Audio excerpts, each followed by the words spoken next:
Fala galera, boa tarde, aqui é o professor Quisito Eduardo, passando aqui para mais um vídeo aula muito interessante aqui no canal. Então, hoje a gente vai ter como tema verbos auxiliares. Então, acredito eu que muitos de vocês já conhecem ou já ouviram falar de verbos auxiliares em português. Em inglês também não é diferente, nós temos nossos verbos auxiliares. Mas, antes da gente começar a nossa aula, eu gostaria de estar explicando para vocês o que seriam, no caso, verbos auxiliares. Claro, né, que muitos de vocês vão dizer que verbos auxiliares são verbos que auxiliam. Isso é fato, né? Mas, no inglês, os verbos auxiliares são, sim, aqueles que auxiliam, porém, para que eles auxiliem, eles têm uma certa característica, ok? Então, é essa característica que a gente vai estar abordando hoje aqui nessa ótima ou fantástica videoaula.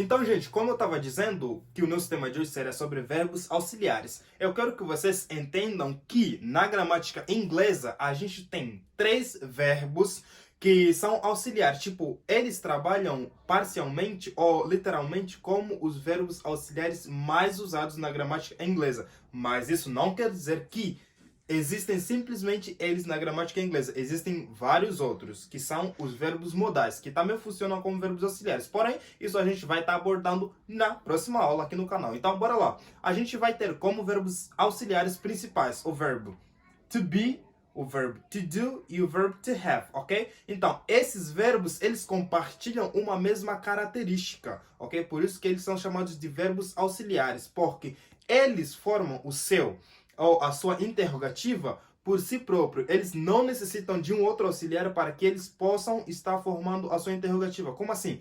Na medida em que eles são conjugados na forma positiva, e ao transitar para a forma interrogativa, eles simplesmente mudam a sua posição. Eu vou dar um exemplo bem prático aqui para vocês terem uma noção daquilo que eu estou falando, ok? Então, bora lá. Nós vamos ter aqui o verbo to be. Vamos começar com o verbo to be.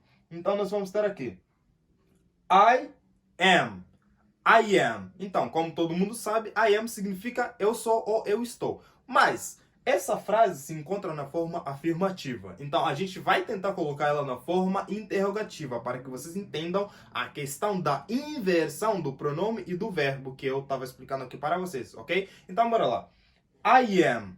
Eu sou ou eu estou. Então, eu quero perguntar se eu sou ou eu estou, ok? Então, o que eu faço? Como eu falei, levando em consideração aquela explicação, a gente simplesmente faz a inversão. Se aqui tem I am, depois na interrogativa fica o quê? Am I, ok? Am I? Então, fica desse jeito. Então, essa característica funciona para esses 3 verbos. O to be, o to do e o to have, ok? Só que, gente, você deve entender uma coisa. Quando a gente chega nesse verbo to have, a coisa meio que desanda. Não vou dizer desanda, porém, há uma certa peculiaridade que a gente tem que entender. Nesse verbo to have, existem 2 características. A característica britânica e a característica norte-americana, ok? Como assim?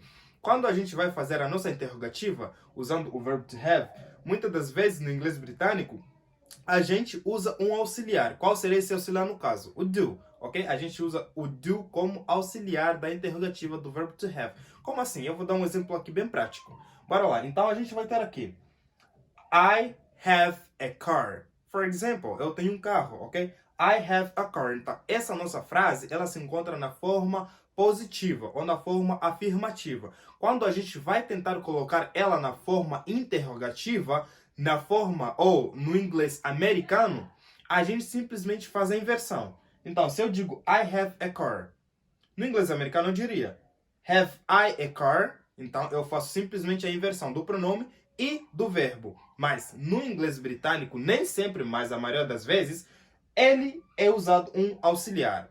Se eu digo I have a car, eu simplesmente pego o auxiliar to do e adiciono bem aqui no começo dessa frase da forma afirmativa. Se eu digo I have a car, então na interrogativa eu diria Do I have a car? Do I have a car? Sorry. Ok? Do I have a car? Então, ela fica basicamente desse jeito, ok? Sendo que no inglês americano é simplesmente aquela inversão. Porém, isso não é uma coisa que deva vos deixar assim constrangidos ou assustados. Não, gente. Isso é só para que vocês tenham uma noção que em certas circunstâncias vocês podem encontrar essa situação, ok? É só para que vocês tenham uma noção de como vocês se virarem, para que não pensem que uma esteja errada ou a outra esteja errada, ok? Tudo é certo, porém, um é no inglês americano e outro é no inglês britânico, ok, gente? Então, eu vou estar passando aqui para vocês como é que seria isso. Mas tem um ponto muito chave, ok, gente? Então, o que acontece? A questão da terceira pessoa. Isso, terceira pessoa. Eu acredito que muitos de vocês conhecem, né? Mas terceira pessoa do singular de cada um desses verbos. Tipo assim, vocês sabem, né, que quando vocês vão conjugar o verbo to be, a terceira pessoa é is. O verbo to do, a terceira pessoa é does. O verbo to have, a terceira pessoa é has, ok? Então, isso vocês também devem sempre levar em consideração. E um outro ponto muito especial, gente. É como o meu professor de física sempre dizia. Uma coisa muito engraçada, gente. Desculpa pelo palavrão, sei lá. Mas é uma coisa muito engraçada.